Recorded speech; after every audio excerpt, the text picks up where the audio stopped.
Hi hello friends, welcome back to our channel. నేను మీ పద్మ. ఈరోజు మన ఛానల్ అయితే పప్పు ఆకుకూర వండుకోబోతున్నామండి. పప్పు ఆకుకూర చాలా రుచిగా కమ్మగా ఉంటుంది.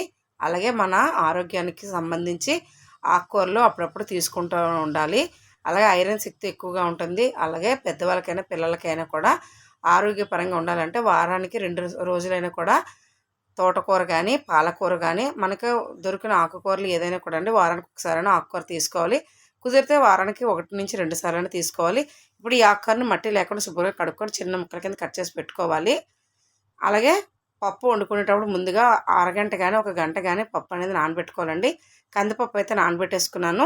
శుభ్రంగా 4-5 సార్లు కడిగేసి ఇప్పుడు ఒక మంచినీళ్ళు వేసుకొని పప్పు అనేది కుక్కర్లో వేసేసుకుంటున్నాను. ఇప్పుడు పప్పు అంతా వేసుకొని ఉడకడానికి సరిపడగా నీళ్ళు కూడా వేసుకోవాలండి. ఇక్కడ నానబెట్టుకున్న నీళ్ళతోనే పప్పు మొత్తాన్ని వేసేసి ఇంకొక గ్లాస్ వరకు నీళ్ళైతే వేసుకున్నాను. ఇప్పుడు ఇందులోనే ఒక అర టీ స్పూన్ వరకు పసుపు అనేది వేసుకోవాలి. ఇలా పసుపు వేసిన తర్వాత కుక్కర్ మూత పెట్టేసుకొని ఉప్పు కారం ముందుగా వేసుకోవసరం లేదండి. ఉప్పు వేసుకుంటే పప్పు బద్దల కింద ఉండిపోతే ఉడకదు. ఇప్పుడు కుక్కర్ మూత పెట్టేసుకొని ఒక 4-5 విజిల్ రానివ్వాలి. స్టవ్ ఆన్ చేసి కుక్కర్ అయితే పెట్టేశాను. నేనైతే నానబెట్టుకున్నాను కదండి, ఇక్కడ 4 విజిల్కి అయితే పప్పు పెట్టేశాను. ఇప్పుడు విజిల్ అంతా కూడా తీసేసి పప్పు తీసుకొని మనం గరిటెతోని మెత్తగా మెదుపుకోవాలి. ఇప్పుడు కుక్కర్ మూత తీసుకొని ఇలాగ గరిటెతోని మెత్తగా కలిపేసుకున్నామంటే పప్పు అనేది మెత్తగా మెదిగిపోతుంది.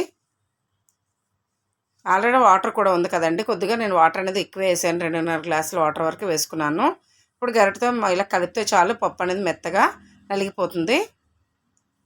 ఇప్పుడు గరిటెతోనే ఒక 2-3 సార్లు ఇలా తిప్పేసిన తర్వాత ఇందులో మనము పప్పులోని ఏమేమి వేసుకుంటామో ఇక్కడ పప్పులన్నీ యాడ్ చేసేసుకోవాలి. పప్పు అయితే బాగా ఉడికిపోయింది. పసుపు వేసుకున్నాం కదా, కలర్ఫుల్గా ఉంది. ఇక్కడైతే ఒక ఉల్లిపాయ, ఒక 5 పచ్చిమిరపకాయల వరకు కట్ చేసుకుని వేసుకున్నాను. అలాగే ఒక 2 టమాటాలు కూడా కట్ చేసి ముక్కల కింద వేసేసుకున్నానండి. ఇప్పుడు ఇవన్నీ బాగా కలిపేసుకొని ఇప్పుడు ఇందులోనే సన్నగా కట్ చేసుకున్న ఆకుకూరను కూడా వేసేసుకోవాలి. ఇక్కడైతే నేను తోటకూరను అనేది తీసుకున్నానండి. తోటకూర చెన్నైలోని అరకీర అంటారు, చాలా బాగుంటుంది. ఇలాగైతే నేను ముందుగానే మీకు ఆకులు చూపించాను కదా, ఇవన్నీ కూడా శుభ్రంగా కడిగేసుకొని అప్పుడు చిన్న ముక్కల కింద కట్ చేసుకొని జల్లుల్లో పెట్టేసుకున్నాను. నీళ్ళు వడకట్టుకున్నంత వరకు ఉంచేసుకొని ఇలాగ సన్నగా కట్ చేసుకున్న తోటకూరను కూడా పప్పులో వేసుకున్నాను. ఇప్పుడు రుచికి సరిపడగా ఉప్పు కారం అనేది వేసుకోవాలండి. ఇక్కడైతే 1.5 స్పూన్ వరకు కారం అనేది వేసుకున్నాను. ఆల్రెడీ పచ్చిమిరపకాయలు వేసాను కదా, ఒక 5 వరకు. అలాగే కారం సరిపడగా 1.5 స్పూన్ కారం వేసానండి. అలాగే సాంబార్ పొడి ఇంట్లో తయారు చేసుకున్నదే 1.5 స్పూన్ వరకు సాంబార్ పొడి అయితే వేసుకున్నాను. ఇప్పుడు రుచికి సరిపడగా ఉప్పు కూడా వేసేసుకోవచ్చండి, లేదంటే లాస్ట్లో కూడా వేసుకోవచ్చు. కానీ ఆకుకూర వేసుకున్నాం కదా, ఆల్రెడీ చప్పగా ఉంటుంది. ఇక్కడే మనం ఉప్పు వేసుకున్నాం అంటే ఆకుకూరకి ఉప్పు అనేది బాగా పడుతుంది. ఇప్పుడు ఉప్పు కారం సాంబార్ పొడి వేసేసుకున్నాం కదా, పప్పు వేడిగా ఉన్నప్పుడు గరిటెతో ఇలా కలిపేసుకున్నాం అంటే సగం ఆల్మోస్ట్ పప్పులోని ఆకుకూర ఉడికిపోతుందండి. ఇప్పుడు ఇలా కలిపేసిన తర్వాత మళ్ళీ కావాలంటే విజిల్ పెట్టించుకోవచ్చు కుక్కరు. లేదు అనుకుంటే మనం హై ఫ్లేమ్లో పెట్టుకొని ఒక 10 నిమిషాలు ఉడకబెట్టుకున్నాం అంటే పప్పు ఆకుకూర కూడా ఇంకా బాగా ఉడికిపోతుంది. ఆ టేస్ట్ కలర్ఫుల్గా చాలా చాలా బాగుంది కదండి. ఇలాగైతే పప్పు ఆకుకూర మనం వండుకున్నాం అంటే టేస్ట్ అయితే చాలా బాగుంటుంది. ఇప్పుడు మొత్తాన్ని కలిపేసుకొని ఇందులోనే ఒక గ్లాస్ వరకు వాటర్ అయితే వేసాను నేను. ఇప్పుడు ఇలా బాగా కలిపేసుకోవాలండి, ఎందుకంటే ఇలా నీళ్ళు వేసుకోవడం వల్ల మనకి పప్పు అనేది అడుగు పట్టకుండా ఉంటుంది. నేను ఇప్పుడు దీన్ని 2 విజిల్కి అయితే కుక్కర్ అయితే మూత పెట్టేసి 2 విజిల్కి రానివ్వాలండి. అప్పుడే త్వరగా మనకి ఆకుకూర కూడా ఉడికిపోతుంది. లేదు అనుకుంటే మామూలు కూడా ఉడకబెట్టుకోవచ్చు మనము. ఇలాగైతే 2 విజిల్ వచ్చిన తర్వాత అయితే కుక్కర్ విజిల్ తీసేసుకొని మనము తాలింపు పెట్టుకోవాలి పప్పుని. నేనైతే ఇక్కడ కుక్కరు చాలా వేడిగా ఉందని విజిల్ అయితే తీసేసి తర్వాత అయితే తాలింపు వేసుకున్నాను. మనకి అర్జెంటుగా చేయాలనుకుంటాడు విజిల్ని ఇలాగ గరిటెతో కూడా ఎత్తి పట్టుకున్నాం అనుకోండి, లేదా అట్ల కడతో కానీ మనకి విజిల్ అనేది త్వరగా రిలీజ్ అయిపోతుంది.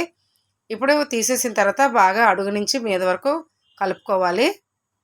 నీళ్ళు అనేది ఎక్కువే వేసుకున్నాం కదండి. కావాలంటే కొంతమంది ఇందులో చింతపండు పులుపు కూడా వేసుకుంటారు. నేనైతే ఇందులో చింతపండు పులుపు అనేది వేసుకోలేదండి. ఇప్పుడు తాలింపు కోసం కళాయి పెట్టుకొని ఇందులోనైతే ఒక 4 స్పూన్ల వరకు ఆయిల్ అనేది వేసుకున్నాను.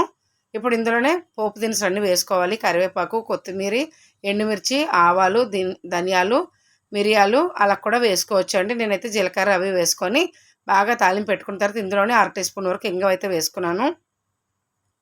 ఇదే నూనెలోనే నేను అప్పడాలు కూడా వేయించేసుకున్నానండి. పప్పు ఆకుకూర నంచుకి చాలా బాగుంటాయి. సగ్గుబియ్యం అప్పడాలు అయితే వేయించుకున్నాను. ఇప్పుడు ఈ తాలింపు అంతా బాగా వేగిపోయిన తర్వాత మనం ముందుగా ఉడకబెట్టుకున్న పప్పునైతే ఇందులో వేసేసుకోవాలి. లేదంటే మనం కుక్కర్లోనే వేసేసుకొని కూడా మూత పెట్టుకోవచ్చు. ఇక్కడైతే ఇలాగా వేసేసిన తర్వాత పప్పు అంతా బాగా ఉడికిపోయింది కదా, తాలింపు అనేది వేసేసుకొని ఒక గిన్నెలో సర్వ్ చేసుకోవడం. వేడి వేడి అన్నంలోని అప్పడాలతోని పప్పు ఆకుకూర తినడం చాలా బాగుంటుందండి. మీకు నచ్చింది అనుకుంటున్నాను. లైక్ చేయండి, షేర్ చేయండి. Thank you for watching. Bye.